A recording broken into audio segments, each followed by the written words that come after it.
Everyone, welcome to let's study YouTube platform. हम UP triple S C PET 2023 RO UP PCS इत्यादि का preparation कर रहे हैं, जिसमें हम भारत का प्राचीन इतिहास देख रहे थे, जिसमें हमने पाषाण काल को पढ़ा। उसके बाद हमने देखा सिंधु घाटी सभ्यता, फिर हमने देखा वैदिक काल, बौद्ध काल, उसके बाद हम जैन धर्म को पढ़े थे। उससे रिलेटेड कुछ क्वेश्चन हैं जो हमारे RO UP PCS UP triple S C इत्यादि द्वारा कंडक्ट कराए गए हैं। उसको चलिए हम फिर देख लेते हैं। तो चलिए फिर स्टार्ट करते हैं। पहला क्वेश्चन हमारा क्या है? हड्डी से निर्मित आभूषण भारत में मध्य पाषाण काल के संदर्भ में प्राप्त हुए हैं। मध्य पाषाण काल में हड्डी से निर्मित आभूषण कहाँ पे प्राप्त हुआ था? तो हमारा सरायनाहर से और मैदहा से, ठीक है। इन दोनों जगह से हमारा क्या प्राप्त हुआ था? ये हड्डी से निर्मित आभूषण, ठीक है। ये किस काल का था? मध्य पाषाण काल का था। इतना समझ में आ गया? कहाँ था? मध्य पाषाण काल का था। किससे निर्मित था? हड्डी से निर्मित। कहाँ पाया गया था? सरायनाहर से और मैदहा से, ठीक है। फिर हमारा पूछा है विशाल स्नानागार कहाँ से पाया गया है? तो मोहनजोदड़ो से पाया गया है। फिर हमारा एक क्वेश्चन था कि ये देखिए कथन दिया गया है, उसमें कारण दिया गया है। ये हमारा आरओ में बहुत बार पूछा हुआ है और फिर पेट में भी आने के चांस है, क्योंकि अभी लेवल हाई करते हुए चला जा रहा है। तो चलिए फिर देखते हैं हमारा पहला कथन क्या है। विंध्य क्षेत्र के पाषाण युगीन लोगों ने नूतन भूतल काल के अंत में गंगा घाटी में प्रव्रजन किया। अर्थात क्या है, जैसे सब जो थे हमारे पाषाण युग के लोग, तो जब वहाँ पे क्या हुआ, भूतल काल का अंत में हुआ, तो उस समय में क्या हुआ? गंगा घाटी में प्रव्रजन किया, अर्थात गंगा घाटी में आए। इसका कारण इसमें क्या बताया गया है? जलवायु परिवर्तन के कारण इस काल में शुष्कता का चरण था। तो ये देखिए, ये इसका क्या है? कारण सही है और ये भी कथन भी सही है। क्या? विंध्य क्षेत्र के पाषाण युग में जो विंध्य का क्षेत्र था, जब वहाँ पे भूतल काल आया तो क्या जलवायु परिवर्तन हुआ, जिसके कारण वहाँ के लोग क्या गंगा घाटी में आए, क्योंकि क्या वहाँ पे सूखा पड़ा और यहाँ गंगा घाटी में आए, जहाँ गंगा नदी है, तो यहाँ पे आए क्योंकि ये शुष्कता का चरण उस समय पे था। तो क्या हमारा है अभिकथन ए और इसका कारण जो है ये दोनों सही है। ओके, तो हमारा ऑप्शन क्या होगा? ए और आर दोनों सही है तथा आर ए की सही व्याख्या करता है, ठीक है। ये हमारा सही होगा। फिर हमारा एक क्वेश्चन है सिंधु घाटी सभ्यता जानी जाती है। हमने सिंधु घाटी सभ्यता को अच्छी तरह से आप लोग को पढ़ाया हुआ है। आप लोग लेक्चर एक बार देख लेंगे तो आप लोग को ज़्यादा क्लियर होगा, ठीक है। जैसे इसमें क्या है, सिंधु घाटी सभ्यता ये अपने नगर नियोजन के लिए है, मोहनजोदड़ो और हड़प्पा के लिए। इसमें क्या, इसके बड़े शहर, जैसे भारत एक देश है, भारत में बड़े बड़े शहर हैं, वैसे उस सिंधु घाटी सभ्यता थी उस समय। इसके क्या बड़े बड़े नगर थे, कौन? मोहनजोदड़ो, हड़प्पा इत्यादि। अब ये उस समय क्या था?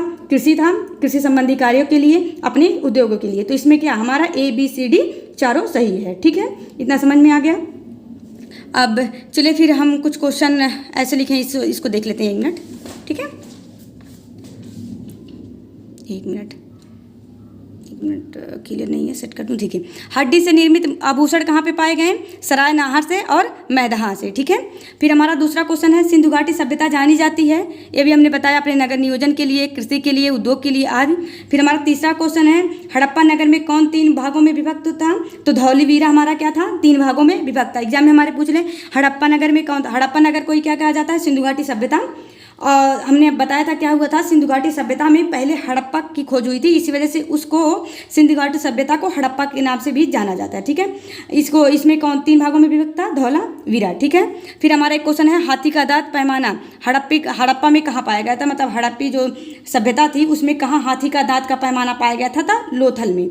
लोथल में क्या पाया गया था? हाथी का दांत। लोथल थ से हाथी को थोड़ा रिलेट कर लीजिएगा, तो लोथल में क्या हाथी के दांत पाए गए थे, ठीक है। अब देखिए हमारे एग्जाम में ये पूछा हुआ क्वेश्चन है, ये हमारे आरओ में भी पूछा है, यूपी पीसीएस में भी और यूपी ट्रिपल एस सी में भी पूछा गया है। इसमें से बहुत सारा ऐसे पूछा गया है। हड़प्पा किस नदी के किनारे है? तो रावी नदी के किनारे, कालीबंगा घग्गर नदी के किनारे, लोथल भोगवा नदी के किनारे, ठीक है। कालीबंगा, घग्गर, लोथल, भोगवा, हड़प्पा, रावी, ठीक है। तो देखिए इसको मैंने पूरा करवाया हुआ है, आप लोग एक बार लेक्चर में देख लेंगे तो आप लोग को क्लियर हो जाएगा, ठीक है। फिर हमारा नेक्स्ट क्वेश्चन क्या है? प्रागैतिहासिक काल चित्रकला के लिए प्रसिद्ध है। तो क्या कौन सा प्रसिद्ध है? भीमबेटका। किसके लिए? प्रागैतिहासिक चित्रकला के लिए, ठीक है। भीमबेटका प्रसिद्ध है। मृतकों का टीला किसे कहा जाता है? मोहनजोदड़ो। बहुत बार एग्जाम में आया है। मृतकों का टीला किसे कहा जाता है? तो मोहनजोदड़ो को कहा जाता है। इसकी खोज किसने किया था? राखलदास बनर्जी, ठीक है। हड़प्पा व मोहनजोदड़ो को जुड़वा बहन कहा जाता है। एग्जाम में बहुत बार पूछा है किन दो शहरों को क्या कहा जाता है? जुड़वा बहन कहा जाता है। किन 2 नगरों को? जैसे इसमें दे देगा हड़प्पा कालीबंगा, एक ऑप्शन में दे देगा कालीबंगा, लोथल दे देगा, फिर हमारा धौलीवीरा करके कोई ऑप्शन दे देगा। तो कौन कौन है? हड़प्पा व मोहनजोदड़ो को क्या कहा जाता है? जुड़वा बहन कहा जाता है। इंपॉर्टेंट है, ठीक है। फिर हमारा नेक्स्ट क्वेश्चन है सिंधु घाटी सभ्यता का आकार कैसा था? तो त्रिभुजाकार था। ठीक है, ये भी क्वेश्चन हमारा पूछा हुआ है। फिर जुते हुए खेत कहाँ से पाए गए? कालीबंगा में। अगर आप लोग अच्छे से पढ़े होंगे तो आप लोग को ये सब क्वेश्चन कर आ रहा होगा। ठीक है, और चलिए फिर हम देख लेते हैं हमारा वेद से वैदिक काल से संबंधित कुछ प्रश्न थे। महाजनी प्रथा कहाँ पे था? तो शतपथ ब्राह्मण ग्रंथ में महाजनी प्रथा का उल्लेख है। ठीक है, सत्यमेव जयते कहाँ से लिया गया है? मुंडकोपनिषद से लिया गया है। ये कहाँ है? सारनाथ में है। और ये कब अपनाया गया था? 26 जनवरी 1950 को अपनाया गया था। सत्यमेव जयते किसे? मुंडकोपनिषद से।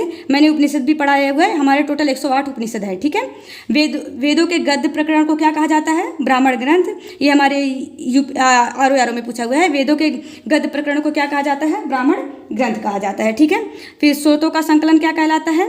ऋग्वेद कहलाता है। स्रोतों का संकलन क्या कहलाता है? ऋग्वेद कहलाता है। इससे हमारा एक क्वेश्चन पूछा हुआ है, मैं आप लोग को करवा देती हूँ, 1 मिनट। ये क्वेश्चन देख लीजिए। हाँ, ये हमारा क्या है? ये हमारे यूपीएलडीए में पूछा हुआ क्वेश्चन है। तो देखिए, ऋग्वेद किसे है? स्रोत एवं प्रार्थनाओं से। यजुर्वेद मैंने बताया था, स्रोत एवं कर्मकांड यज्ञ जहाँ पे होता है वहाँ पे यजुर्वेद होता है। सामवेद, साम का अर्थ होता है गान, तो उस गान से हम संगीतमय स्रोत जो होते हैं वो हमारा क्या? सामवेद। अथर्ववेद में हमारा क्या? टोना वोना इत्यादि होता है, तंत्र मंत्र एवं वशीकरण इत्यादि होता है, तो अथर्ववेद होता है। ठीक है, चलिए अब बाबा के क्वेश्चन देख लेते हैं, 1 मिनट। ठीक है, फिर एक हमारा क्वेश्चन दिया हुआ है, स्रोतों का संकलन ऋग्वेद कहलाता है। यम और नचिकेता संवाद कठोपनिषद में है। यम और नचिकेता संवाद कठोपनिषद में। और हमारा ये कहाँ से? सत्यमेव जयते कहाँ से लिया गया है? मुंडकोपनिषद से। ठीक है, 2 हमारा उपनिषद से पूछा हुआ क्वेश्चन है। वैदिक काल में पुरोहित, तो ऋग्वेद के पुरोहित को क्या कहा जाता है? होत्र कहा जाता है। इंपॉर्टेंट है, बहुत बार एग्जाम में पूछा जाता है, तो आप लोग इसको याद करिए, मैं अभी याद करा दे रही हूँ, रुकिए। ऋग्वेद को होत्री, तो देखिए यहाँ पे री, तो इससे रिलेट करिए, ऋग्वेद होत्री, इसे होता भी कहीं कहीं लिखा रहता है, तो ऋग्वेद में होत्र। यजुर्वेद अधर्यु, देखिए यहाँ पे रह ऊपर लगा है, यहाँ पे रह, तो यजुर्वेद में अधर्यु। ठीक है, साम का अर्थ होता है गाना, मैंने बताया था गान, तो इसको गाने से रिलेट कर लिए, उद्गाता सामवेद। अथर्ववेद का ब्रह्म, याद हो गया होगा। ऋग्वेद का होत्र, यहाँ री से रिलेट कर लीजिए। यजुर्वेद, यहाँ ऊपर रह लगा तो अधर्व। सामवेद उद्गाता, साम का अर्थ होता है गाना, तो गाने से रिलेट कर लीजिए। अथर्ववेद ब्रह्म, तो ठीक है, ये लास्ट में था ब्रह्म। ठीक है, चलिए फिर हम अगला क्वेश्चन देख लेते हैं। ऋग्वेद में अघन्या किसको कहा गया है? गाय को। ये भी हमारे एग्जाम में पूछा हुआ, यूपी ट्रिपल में भी पूछा गया है। गोपद ब्राह्मण, अथर्ववेद से, गोपद ब्राह्मण अथर्ववेद से संबंधित है। महाभारत को जय संहिता कहा जाता है। ठीक है, महाभारत को किस नाम से जाना जाता है? जय संहिता से नाम से जाना जाता है। ऋग्वेद में कितने सूक्त हैं? 228 सूक्त हैं। आप लोग एक बार लेक्चर देख लेंगे तो क्लियर हो जाएगा। ठीक है, सब मैंने पढ़ाया हुआ है। इंद्र, वर्षा के देवता को क्या कहा जाता है? इंद्र, ये वैदिक काल के सबसे प्रतापी राजा थे। ठीक है, फिर हमारा अगला क्वेश्चन बौद्ध धर्म से संबंधित है। देखिए, वल्लभी विश्वविद्यालय कहाँ है? गुजरात में। उत्तर प्रदेश में बौद्ध एवं जैन दोनों का तीर्थस्थली कौन सा है? कौशाम्बी। ये दोनों कॉमन है, किसका? बौद्ध एवं जैन का। ऐसे पूछे, बौद्ध एवं जैन दोनों का तीर्थस्थली कौन सा है? कौशाम्बी है। ठीक है, इंपॉर्टेंट क्वेश्चन है, पूछा हुआ है। सप्तकर्णी गुफा राजगृह में। सप्तकर्णी गुफा कहाँ है? राजगृह, जो हमारा बिहार में है। बुद्ध कौशाम्बी किसके राज्यकाल में आए? जो हमारे महात्मा बुद्ध थे, कौशाम्बी आए थे। किसके शासनकाल में आए थे? उदयन के। ये एग्जाम में पूछा हुआ है। ठीक है, बुद्ध के प्रथम गुरु कौन थे? अलार कलाम थे। ये जब पहली बार घर छोड़ के अपना जाते हैं, तो ये किसको 29 वर्ष की उम्र में अपना घर त्याग के चले जाते हैं, तो वो अपना प्रथम गुरु किसको बनाते हैं? वहाँ पे जाके अलार कलाम को बनाते हैं, जो सांख्य दर्शन के गुरु थे। ठीक है, और फिर देखिए पूछता है, चौथी वंश स्वकीर्ति किसके शासनकाल में हुआ था? कनिष्क के शासनकाल में हुआ था। कहाँ पे हुआ था?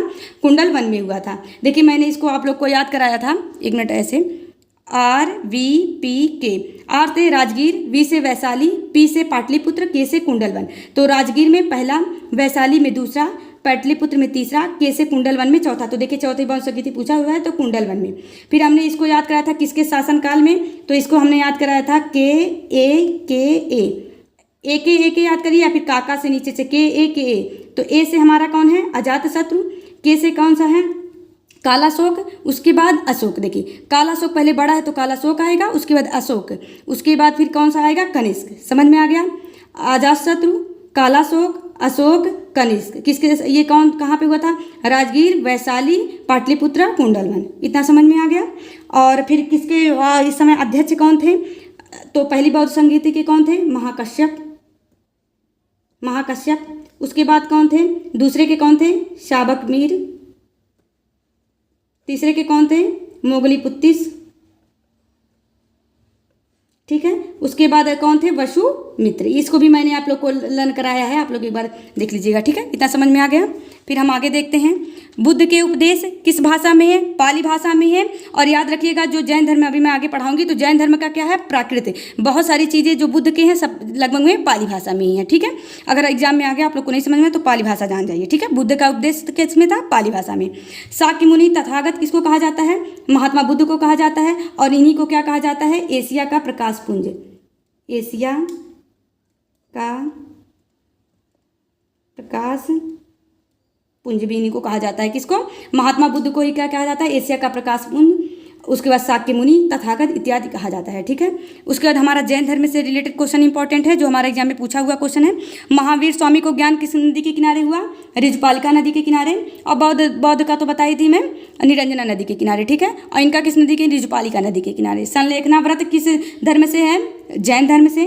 जैन धर्म में त्रिरत्न कौन से हैं? सम्यक दर्शन, सम्यक ज्ञान, सम्यक आचरण। और बौद्ध धर्म से मैंने बताया था बुद्ध धम्म संघम। बुद्ध धम्म संघ ये हमारा किसका है? बौद्ध धर्म का है। इसके उसको त्रिपिटक भी कहा जाता है। त्रिरत्न इसमें क्या है? सम्यक दर्शन, सम्यक ज्ञान, सम्यक आचरण, ठीक है। ये किस धर्म से है? जैन धर्म से। एग्जाम में बहुत कंफ्यूजन होता है जब आ जाता है तो लगता है कि बौद्ध से होगा कि जैन से, तो इससे रिलेट करिए। उनमें क्या था? बुद्धम धम्मम संघम। और इनका क्या है? जैन धर्म में जो त्रिरत्न है सम्यक दर्शन, सम्यक ज्ञान, सम्यक आचरण। और कैवल्य क्या क्या अर्थ होता है? इच्छाओं पर विजय प्राप्त। इसमें जब ज्ञान की प्राप्ति हो जाती है तो उसको जैन धर्म में तो उसको कैवल्य कहा जाता है। कैवल्य इच्छाओं पर विजय प्राप्ति, ठीक है। ये इतना समझ में आ गया। तो आप लोग इतना तैयार करते रहिए। ये हमारे इंपॉर्टेंट कुछ क्वेश्चन थे। और भी अगर कुछ होगा तो मैं कम्युनिटी में भी अपलोड करती रहूँगी, आप लोग उसको भी करते रहिएगा। आप लोग इसको तैयार करिए, ठीक है। चलिए, ओके, बाय, थैंक यू।